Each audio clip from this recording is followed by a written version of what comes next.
You are about to witness the very exciting story that will open new sights in familiar surroundings. The atomic age was born. It is a story of a city seeking new horizons in a resolute contest with great challenges.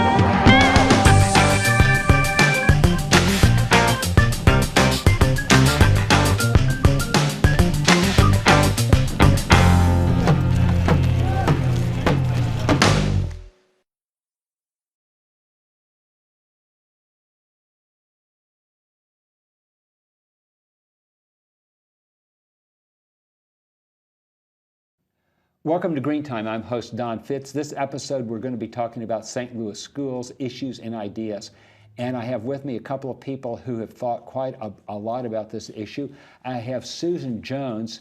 You're our president of the St. Louis Board of Education. I am. Now, were you elected to that position, or did somebody appoint you to it over? I was elected. You were elected? Yes, I was elected, yes. Great, okay. And I have Johnathan McFarland, who is the candidate of the Green Party for mayor of St. Louis. And we hope if both of you win, that both of you can work together, which has not always been the case in the history of the St. Louis school system. Now, Johnathan, I wanted to ask you, what's the concept of community schools? Well, and how do you think that could influence, education in St. Louis? Well, community schools are when the schools that we have are allowed to stay open later, and allowing the community to use them maybe to learn how to read, to do like other extracurriculars. I'm sorry, and like and also you bring in different elements of our community in, like different businesses and maybe like unions. And you show the youth who go to those schools what options they have. And so like you just expose them to all the facets of our society. That way they can choose something and try to go for it, and it gives them a bigger idea of what is available to them. Yeah, I remember when I was growing up in the 1950s and went to elementary school, there's no connection. It was just completely cut off. And I know that today that happens to some extent in St. Louis schools, but I have no idea to how much. Susan, could you give us an idea of how much community integration there is with the schools? Yeah, there are some, and those have CECs, like Walbridge School has a community education center, and basically after school, these students have access to a computer lab or to utilize the gym. But I will say a lot of these schools that have these programs are severely underfunded, and a lot of times the schools are using their own budget to try to keep it open. So the resources that the students have might not be as sufficient as other schools that are located in different parts of St. Louis. I do agree that these are programs that should probably be at every single school, but more importantly, in the areas where we have high levels of poverty in the city of St. Louis. And most of those students, of course, that are in SLPS are African American and are from North City, St. Louis, and so they definitely need more of those resources over there because, again, a lot of the families don't make a lot of money, and so if you provide schools that have resources that the families can use, such as a washer and dryer, a room that has a computer where parents can apply for jobs, and different resources where the families don't have to be busting it to get across the city of St. Louis to try to get the resources they need and keep it within the community, we would be much better off. And so the schools really, they could be a lot more integrated and part of the community, and the kids could see the parents actually doing stuff there. I agree, and not to neglect any part specifically in St. Louis, but definitely we need to take care of those who definitely need the services first. Now, one of the things which you're very interested in is poverty and homelessness. Yeah. Now, are there students who are homeless who are going to the public schools now? Yeah, so this year we reached about 5,100 students that are homeless in St. Louis public schools, and that so number... 5,100 just children. Now that doesn't take into account adults, and that doesn't take into account the relatives. So there's probably a lot more than 5,100 homeless people. Oh, absolutely. And so, I mean, this gauges from students who live in homes where there's two generations in the home, students who might live in hotels, motels with their families, students who even come off the streets and maybe just check in with the teacher in the morning. So we face all these different situations, but they do check in with the facilitator for SLPS, and they work together with those families to try to get them the resources that they they need, whether that be for mental help, whether that be for food resources, clothing, anything it is that they need. They try their best to get it to the students, but I do know that it's a growing number, and it's an issue that not only needs to be focused on just for SLBS, but for citywide, because these are families that are putting their kids into the city schools, and so it's a big issue that we have to really bring awareness to. I saw something on TV a few months ago about, and it just had one scene in it of a family that had to be living in a trailer, a tiny trailer, and I thought, well, it's probably going to be kind of hard to study, and to pay attention to what's going on in class if you're cold the entire. I mean, if you're living in a trailer, when it's below zero outside, it can't be heated very well. It's probably kind of hard to learn. Absolutely. I always say that these things affect the children's academics, more importantly. Of course, that's why we're at school. But a lot of these kids are facing issues that we as adults face, and maybe even worse. And so when they come to school, their only meal might be breakfast and lunch at school. And then they might not get a meal or even a bath until the next day, or until maybe the teacher the next day comes in with a face towel to try to clean them up a little bit. I've witnessed this stuff firsthand, and it's very sad. And so again, we have to continue, like I said, to bring awareness to these issues and to really support their families in any aspect we can. Jonathan, do you have any thoughts about either homelessness or poverty and how that affects education and how the education system could be pulled into this? Well, I know a lot about being homeless in school. I knew people who were homeless, and they're like, just living in that situation is really detrimental to like anything that you could do in school, because you're always worried about actually like people finding out about your situation, or like I was always told to keep the secret, and I did my best and I tried to help people out as much as I could, and I think that's a heavy weight to carry, just on a mental level, it just messes with you your whole school career. One of the things that happens, which is observed a lot about poverty and people who have to work multiple jobs, is that people don't have time to really cook anymore. And so a lot of kids, their meals at home, the parents might rush around, and every day it's like McDonald's, it's like a hamburger and French fries. And people, want to make sure that their kids have food, but it's not necessarily the best food. Do you have any thoughts about how that could affect learning, if either not having enough food or having food which is just junk food? Right. My wife is a teacher, and her going to school, telling me what these kids eat at school, what they bring to school to eat, is just terrible. And I believe that this causes like all kind of attention deficit disorder. I mean, just if you can imagine going to school and having a breakfast of French toast sticks and syrup, and that's what you're served, and you're expected to sit in classroom and be able to pay attention, that's a lot of sugar that you just took in. I mean, even if you just fed Cheerios, which is also on the menu, that's a lot of sugar to be able to, to process, and while you're sitting in the classroom where you're supposed to sit still and learn. And I don't think that we should be feeding our children that. Actually, I got ideas about how to feed our children more healthy food and help them grow it. Yeah, it is sort of amazing to me that a child can be, a parent, a teacher can be told, well, this child is hyperactive, and do absolutely nothing about the food. So the child gets one drug, which is processed sugar, and then a second drug to control the first drug, which is processed sugar. And it's very rare that a psychologist or psychiatrist will look at what the child's diet is, to control hyperactivity. Susan Jones, could you tell us a little bit about what meals are like in schools in St. Louis? So for myself, I have not actually been inside of a cafeteria in a very long time. And the actual last time I was in a cafeteria to taste a meal was about 10 years ago, or 11 almost, when I was a student. But I will say that I think that SLPS should really look into going more green, and also to look at more natural options for our students. So rather that be to have more fruit and less processed food given to the students, and that would be a more of a healthy balance. And then two, we have to make sure that not only are we serving these things at school, but promoting these things in our community, because if they're just getting that in school and they choose not to eat it because of course they have the choice, then we're wasting money. And Right. so we have to make sure we find that good balance. Yeah, and of course, a lot of the low-income students are going to be coming from areas that are food deserts, Absolutely. where there's a liquor store. I mean, I don't think you have trouble finding liquor in any part of St. Louis,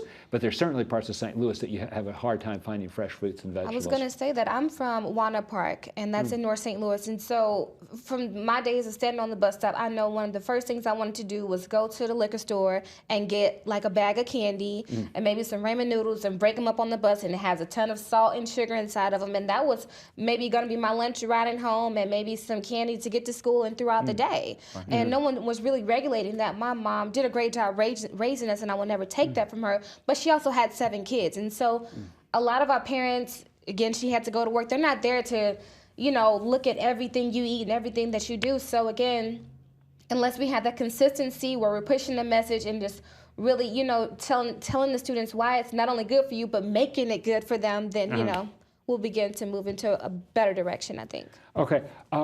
What about parental involvement? I know that's something that you've thought about.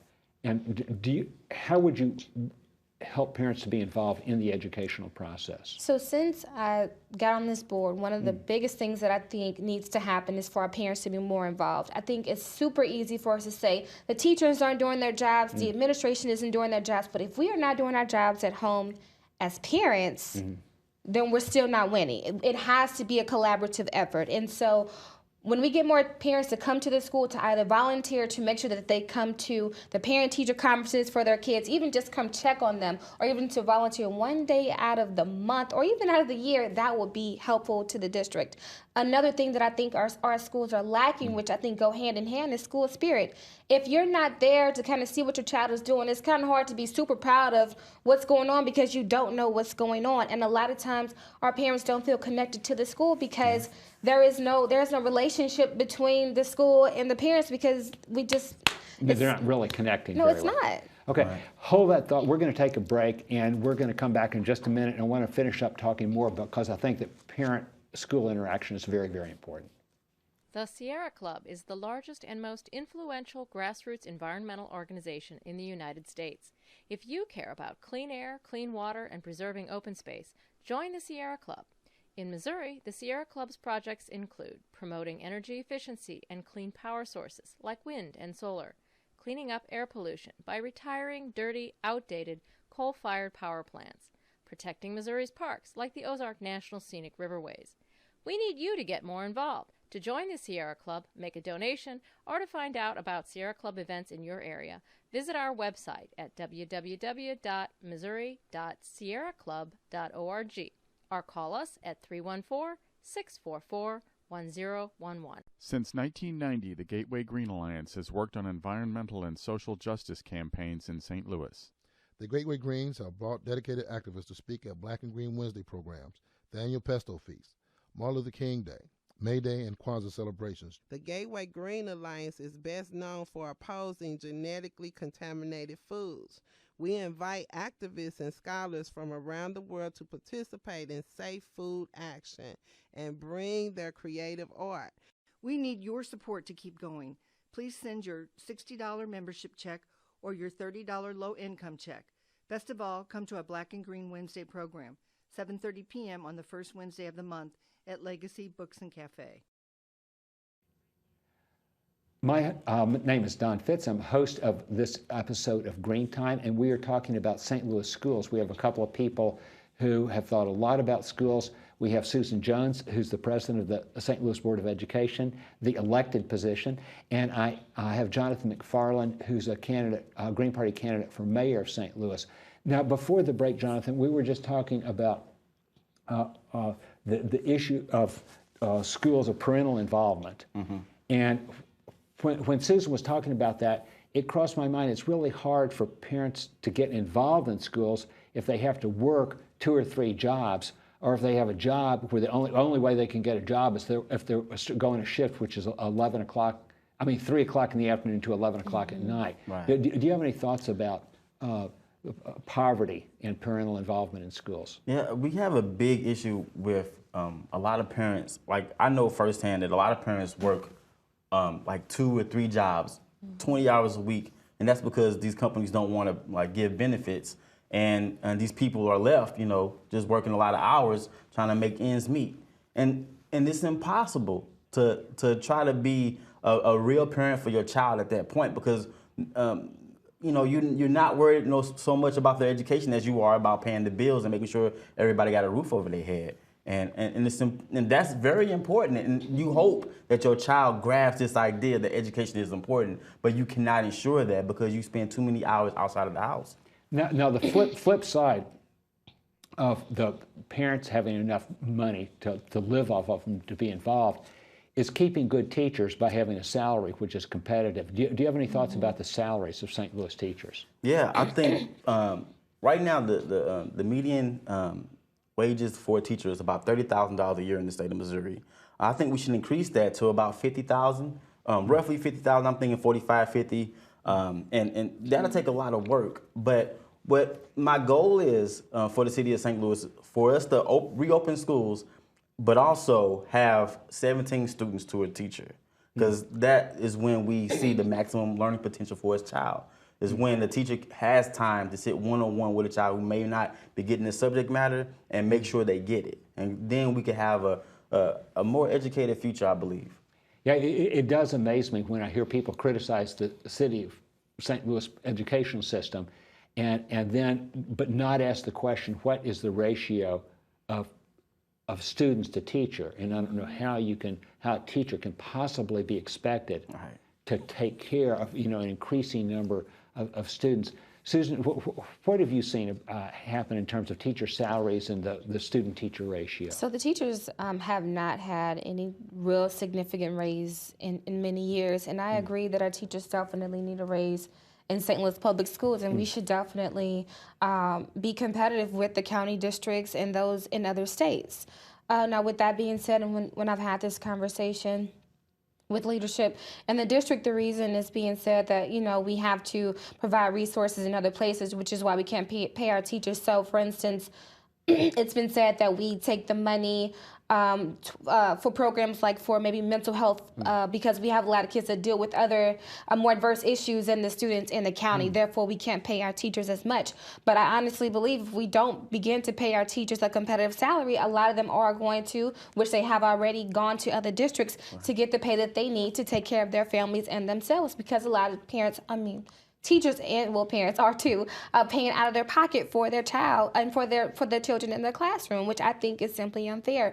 All of the schools and all the teachers in our district should be adequately funded and get the resources that they need. And I disagree with any system that takes away public dollars from SOPs that fund anything that would be private, that has no transparency, when we have families that need it right here in St. Louis Public Schools. Okay. Now, let me ask you about another issue that I know you're concerned about, and that is low attendance. Yeah.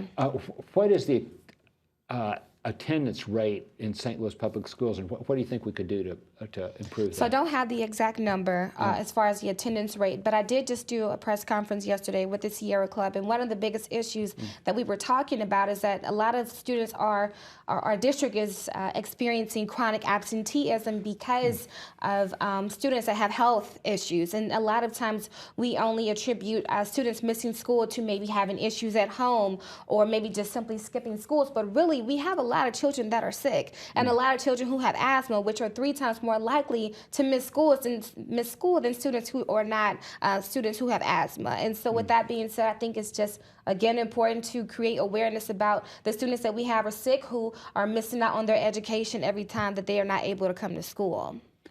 Okay. Johnathan, I know that we haven't really talked a lot about curriculum and what's taught in schools. Now, and you're very much interested in expanding the curriculum.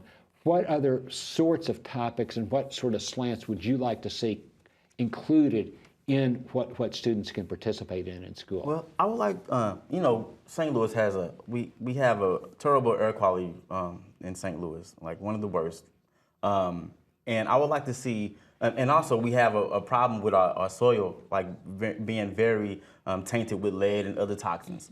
And so I would like to see a program in which our youth are learning how to remediate the soil by planting crops, like such as sunflowers. Sunflowers remove a lot of lead from the ground, but they also add beauty. So if we could put these all around the city and in preparation for like vegetable gardens in the future. I think that'd be a great idea. And not only would they be learning how to plant a seed, but they also would be learning about soil remediation and about the toxins in the soil, because we would have to take this soil at least every year to get tested, and they will learn about like the levels of toxins in it and what we should not be eating, what we should be eating. And in that process, I believe that they will also really understand better why we should eat food from the dirt that we live in, you know.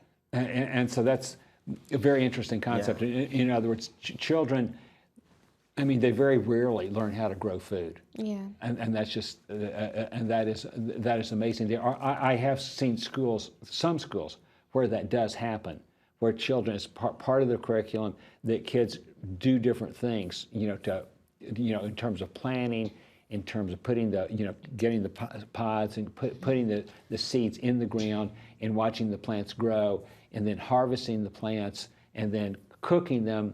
And so the kids who go through, the amount of that process that they go through, the more they see where the food comes from. And I think that would, I agree with you. Susan, do you have any thoughts about the curriculum? Any other ways you think the curriculum could be improved? So yes, I do actually. Okay. And so I was going to say that I definitely agree with the whole community garden aspect of that, because essentially we're producing individuals in a society after they learn these things to be able to do these things for themselves, therefore saving them money in the long run and also promoting more healthier eating options. But I would also like to see more STEM programs within our schools and more entrepreneurial programs within our schools. What do you mean by STEM programs? So STEM, so like math and science. Okay. And these are growing areas where I don't think a lot of people are going into, especially in the urban area, because they are looked at as being too hard, and we're not really pushing into our kids as this is something that's going to be fun, but also something that you're really going to need to know in your future, because as we begin to move further and further into technology, you are really going to have to know a lot of things as it relates to, like I said, math and science moving forward. I would also say that on top of STEM and community gardens, an entrepreneurship program, and so teaching students not only how to cut hair or nursing skills, possibly how to run your own business. So more of a hands-on approach of maybe having our students once a month at a school, which is something that I'm practicing at Wallbridge School, is to run a simulation, an entrepreneurship simulation, where the students are allowed to sell things that they make. That's a really Oh, good absolutely. idea. And so moving forward, these kids, every time they have class, they wear a blazer and they have their calculator and their notepad and they're taking notes, but then they use whatever they learn in that class and put it into play. So a lot of times we learn to memorize, but we have to learn to actually use it for our future. Okay. Now, another thing that you've mentioned to me that you're concerned about is lack of high expectations. So what do you see that could be done in the schools? Well, again, pushing a positive message, making sure that we start to push more school spirit. No one is really, really excited about SLPS. So we just had accreditation, and that's a great thing. Yeah. But I will say that, again, if we begin to be more excited about it, begin to be more connected with our schools, then the more the atmosphere is going to change in the schools, and the morale of everything that is happening within our schools, I think. Okay. And I would like to see, like when I do programming with youth, I've actually worked at Wallbridge. I love the kids at Wallbridge. Yeah. But when I do programs with youth, like such as kite flying, they get really excited. But kite flying and flying a kite and building a kite is all about math. And that's what I do. I teach them how to build a kite, and then we put it together, then we take it outside and we fly it. And I just think, that is very, very a positive way to get people involved in STEM, Yeah. So, and I would like to do some, shoot off some rockets. And, I'm on that. But okay, great. Okay, we're going to take a break, and we will be back in just a minute. Okay. Since 1990, the Gateway Green Alliance has worked on environmental and social justice campaigns in St. Louis. The Gateway Greens have brought dedicated activists to speak at Black and Green Wednesday programs, the annual Pesto Feast, Martin Luther King Day, May Day, and Kwanzaa celebrations. The Gateway Green Alliance is best known for opposing genetically contaminated foods. We invite activists and scholars from around the world to participate in safe food action and bring their creative art. We need your support to keep going. Please send your $60 membership check or your $30 low-income check. Best of all, come to a Black and Green Wednesday program, 7:30 p.m. on the first Wednesday of the month at Legacy Books and Cafe. What if we were served a side of truth? I'll take a super bacon, egg, and cheese sandwich. Okay, that'll be meat from a pig who can't even turn around, an egg from a bird kept in a cage so small she can't spread her wings, and the milk of a cow whose calf is taken at birth to make veal. Ma'am?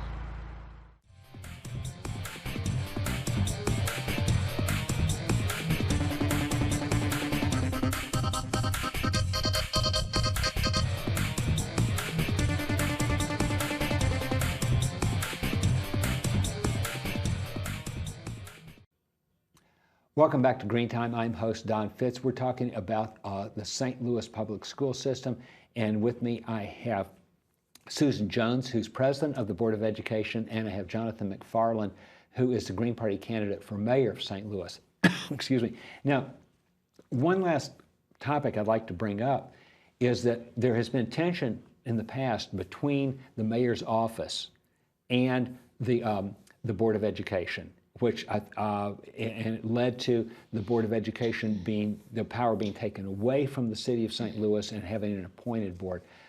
So Susan Jones, what do you think could be done in order to improve relationships between the mayor's office and the Board of Education? So I'll say one, starting off in 2007, everything that happened around that time was due to a slate that was ran by the mayor, right? Which definitely dismantled everything. And I think that a lot of times the focus is taken off of that true narrative and placed on people like me who are on the board now, whereas people say, oh, the people that are on the board now are people who there's a lot of infighting, there's a lot of issues with them, and they are not able to run a district. Whereas the real issue is here that the city of St. Louis deserves a voice back in education as a whole. It's not about people on the board, because you can always re-elect people. But the city of St. Louis, the taxpayers deserve to have a voice in education. So with that being said, whatever mayor is to come into place, I'm hoping that this is a mayor who's willing to come in and have a conversation and a true vision as to what they want to see happen within the St. Louis school district, and willing to be transparent in that process and willing and not to do things behind closed doors. Oh, absolutely, because that's been the biggest issue. Okay, Johnathan, we just have a minute left. What do you think about the relationships between the mayor's office and the Board of Education? In the last few years that I know of Mayor Slay, he's been really trying to bring businesses into the city of St. Louis, and I think good schools actually do that. They bring businesses into the city because people want their children to go to good schools, and they want to be able to trust that the schools are doing a great job of adequately educating their children. So if we ensure that we provide the resources to teachers and to the schools and to the school board and to the youth, I think that we also help elevate our city and build the economy of our city, and which I feel that the last mayor has failed to do. Okay, Johnathan McFarland and Susan Jones, I want to thank you both for participating in the discussion. I want to thank our viewers for tuning in this episode of Green Time, and I hope you watch Green Time same time next week.